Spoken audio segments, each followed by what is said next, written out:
Shalom, selamat siang kekasih Tuhan. Berjumpa kembali dalam perenungan firman Tuhan saat ini yang kita dapat temukan dalam Sefanya pasal 2 ayat 1 sampai dengan ayatnya yang ketiga. Nah, sebelum kita membaca merenungkan akan kebenaran firman Tuhan, mari kita memohon pertolongan Tuhan agar kita diberi hikmat dan pengertian memahami kebenaran firman Tuhan dengan baik. Oleh karena itu kita berdoa.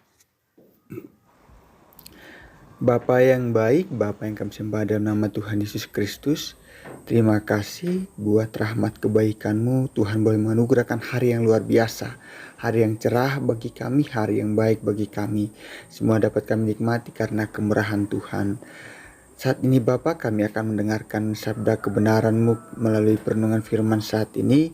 Kami mohon berkati kami, berikan kami hikmat dan pengertian, agar kami boleh mengerti memahami sabda kebenaran firman-Mu dengan baik. Dan saat ini ya Tuhan, segala kuasa kegelapan muslihat iblis yang berusaha mengacau balaukan akan perenungan saat ini kami tolak, kami patahkan dalam nama Tuhan Yesus Kristus. Dan biarlah Tuhan saat ini ketika hati dan hidup kami telah siap, maka berfirmanlah kepada kami. Dalam nama Tuhan Yesus Kristus kami berdoa. Amin.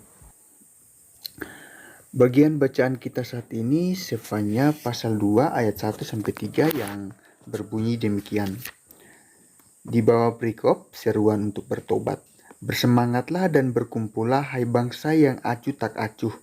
Sebelum kamu dihalau seperti sekam yang tertiup, sebelum datang ke atasmu murka Tuhan yang bernyala-nyala itu, sebelum datang ke atasmu hari kemurkaan Tuhan.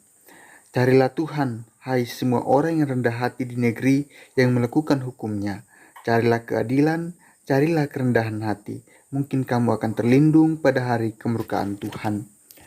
Itulah yang menjadi bagian perenungan kita. Berbahagialah kita yang senantiasa baca mendengarkan kebenaran firman Tuhan. Akan jadi berbahagia lagi jika kita mampu melakukannya. Nah, saudara sekalian, tema perenungan kita pada saat ini ialah hidup dalam pembaruan dan penantian.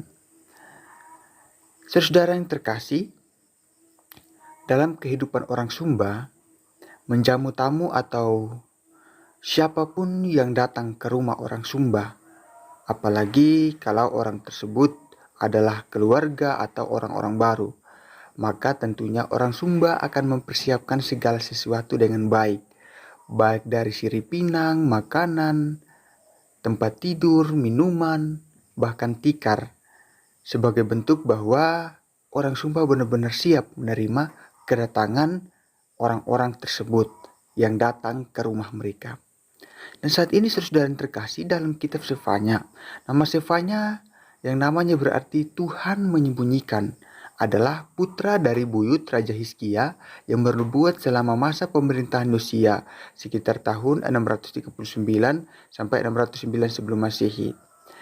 Penguasa saleh yang terakhir di Yehuda.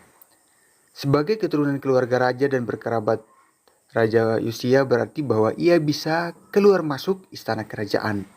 Dapat dipahami bahwa nubuat-nubuatnya berfokus pada firman Tuhan bagi Yehuda dan bangsa-bangsa lainnya. Dosa-dosa yang dituduhkan Sefanya kepada Yerusalem dan Yehuda menunjukkan bahwa ia bernubuat sebelum pembaruan dan kebangunan di bawah Yosia. Pada saat dosa-dosa yang hebat dari para pendahulu Yosia yang jahat, yaitu Manasye, Amon, yang masih merajalela. Sefanya telah menyatakan datangnya hari murka Allah atas Yehuda, suatu hari yang tidak bisa dibatalkan saat kepastian hukum telah ditetapkan. Dan bangsa itu harus dihukum atas kemurtatan dan dosa yang mereka telah lakukan. Seruan ini diakibatkan oleh perilaku bangsa Yehuda yang tidak lagi mengenal Allah. Mereka akan menerima ganjaran sesuai dengan perbuatan mereka bersama dengan orang fasik dan imam-imam berhala. Saudara yang terkasih, sebelum murka Allah itu datang, Sefanya menawarkan atau memberikan sebuah harapan baru kepada mereka. Ia menasihati mereka untuk memperdalam komitmen mereka kembali kepada Allah serta jalan-jalannya. Jika mereka berlaku demikian, Allah akan berkenan melindungi mereka ketika Ia datang menghukum umat-Nya. Dari sini saudara yang terkasih, maka terdapat 3 hal yang perlu mereka lakukan untuk mengalami kebangunan dan pembaharuan berkat dan keselamatan.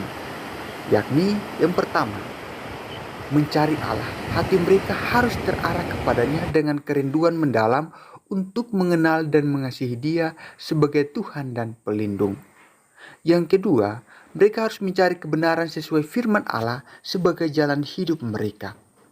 Dan mereka harus senantiasa memiliki gairah untuk mencari Tuhan sebagai manusia yang penuh kerendahan hati dan siap taat kepada Allah.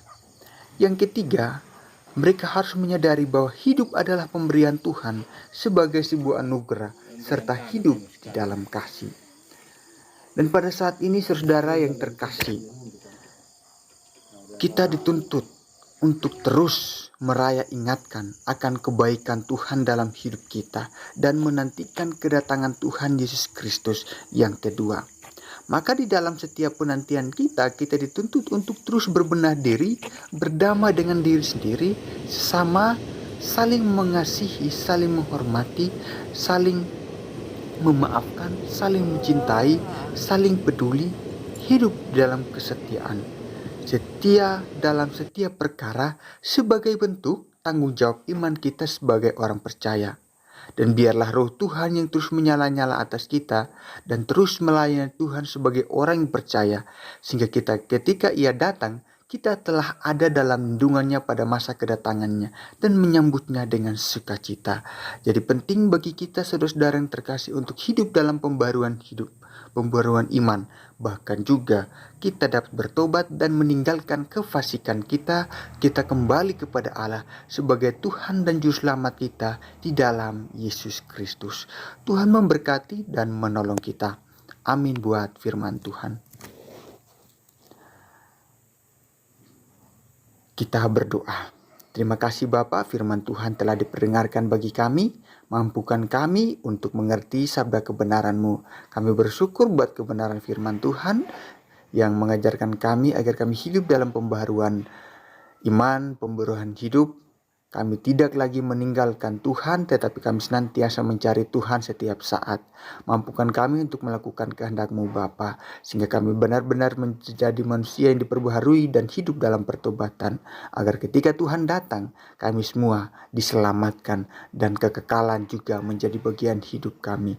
Dalam nama Tuhan Yesus Kristus kami berdoa. Amin. Demikianlah akan perenungan firman Tuhan saat ini. Tuhan menolong memberkati kita. Shalom.